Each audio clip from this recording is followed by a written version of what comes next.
ఏమొచ్చింది? నేను ఎక్కడ, మా ఊరు ఎక్కడ, మాది ఎక్కడో ఏ ఊరో తెలియదు. నేను ఇక్కడ ఎందుకు వచ్చినా, ఈ మా జపం ఎందుకు చేస్తున్నా అట్లానే.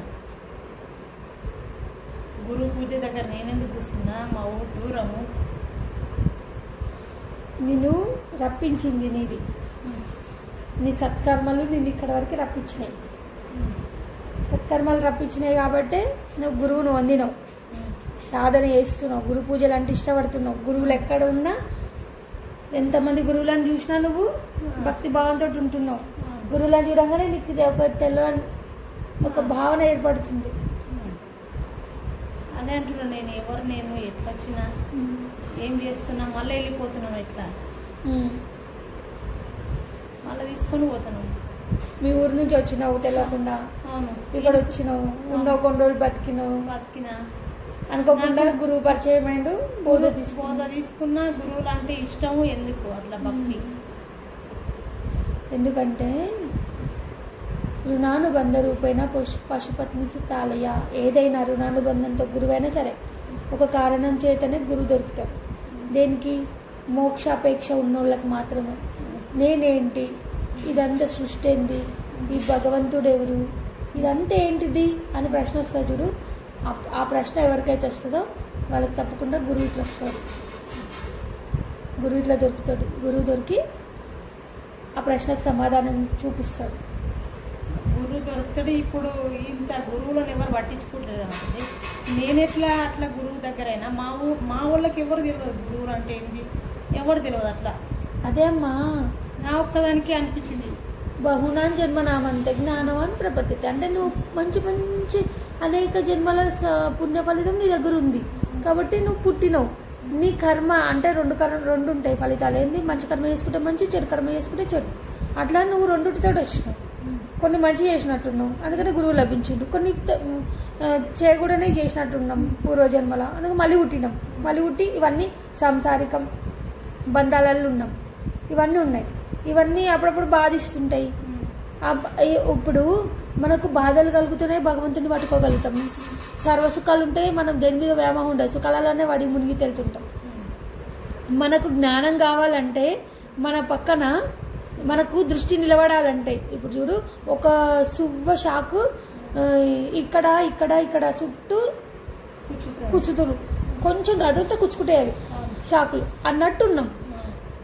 ఆ చాకు గిట్ల గదులతో గుచ్చుకుంటుంది, గిట్ల గదులతో గుచ్చుకుంటుంది అన్నప్పుడు అప్పుడు మనం ఎట్లుంటాం? కదలకుండా ఏకాగ్రత పెట్టి ఇట్లనే దృష్టి, మనస్సు, శరీరం గింత కదిలేయకుండా అట్లనే ఉంటాం. ఉండడం వల్ల ఏమవుతుంది? అవేం గుచ్చుకుంటలేవు. అంటే దీని అర్థమైంది, మనకు కుచ్చుతున్నాయి అంటే కుచ్చిపించుకోకుండా మనకు ఆ కత్తులు గుచ్చుకుంటున్నాయి అంటే కుచ్చిపించుకోకుండా ఉండాలి అంటే ఏం చేయాలి?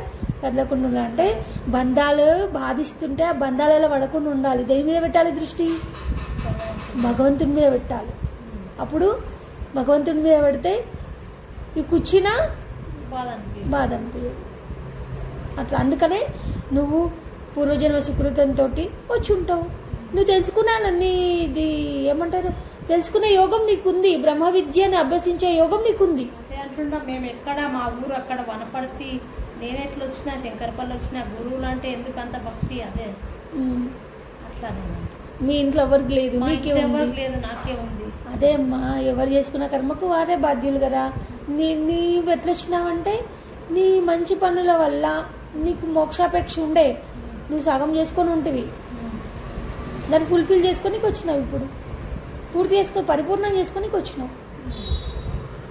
మన ప్రయాణము ఎక్కడో పుడతాం, ఎక్కడో పెరుగుతాం, ఎక్కడో అంతమైపోతాం. దానికి ఒక కారణంతోనే అవుతాయి. ఏదైనా కార్యకారణ సంబంధంతోనే అవుతాయి.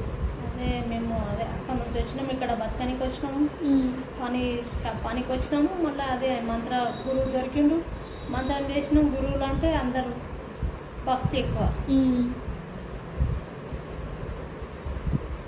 అంటే ఎందుకు అంత నాకు అని అట్లా ఇదే అందుకనే చెప్తున్నా. ఎందుకంటే నువ్వు తెలుసుకోవాలి, మోక్షం పొందే స్థితిలో మోక్ష మార్గం బ్రహ్మ విద్యను అభ్యసించే యోగం నీకుంది కాబట్టి ఇక్కడి వరకు వచ్చినావు. యోగం లేకపోతే నీటిగా నువ్వే ఉంటుంటివి, ఏదో ఒక పని చేసుకుంటూ ఉంటుంటివి. గురువు దొరికిందంటే బ్రహ్మ విద్య అభ్యసించే యోగం దొరికినట్టు.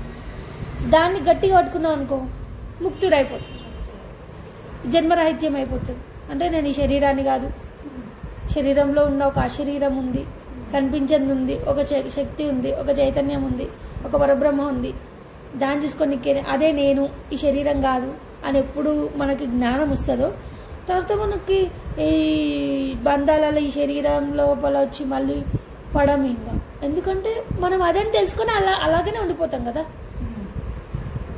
అబద్ధాన్ని పట్టుకోం కదా, నిజాన్ని పట్టుకుంటాం కదా. నిజమేంది ఇప్పుడు?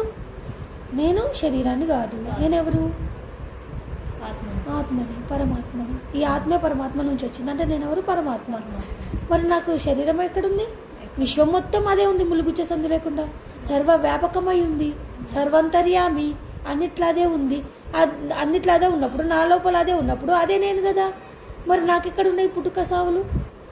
లేవు కదా, జనన మరణాలు లేవు కదా. అంటే నేను మళ్ళీ పుడుతున్నట్ట? అది ఆ సత్యం తెలుసుకోవాలంటే మనం సాధన చేయాలి. గురువు ఎట్లా చెప్తాడో అట్లా చేయాలి.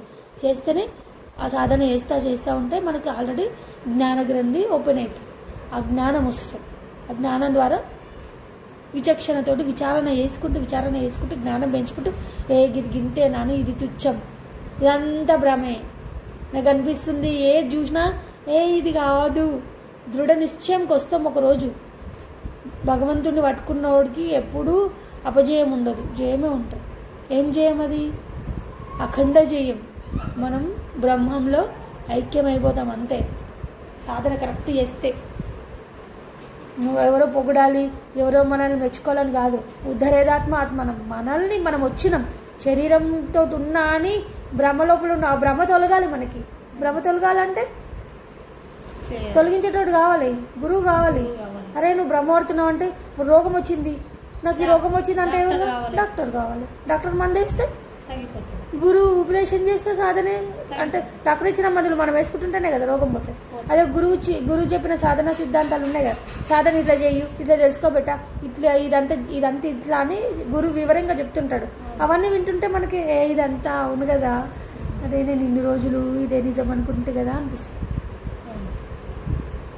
ఇప్పుడు నువ్వు ఇంతగానో మనం డిస్కస్ చేస్తున్నావు, రోజు విచారణ చేస్తున్నావు. నువ్వెవరో నేనెవరో. ఎందుకు విచారణ చేస్తున్నాం అంటే ఇది యోగం, బ్రహ్మ విద్య, నా నుంచి నీకు, నీ నుంచి నాకు, ఇట్లా విచారణ జరిగేది ఉంది కాబట్టి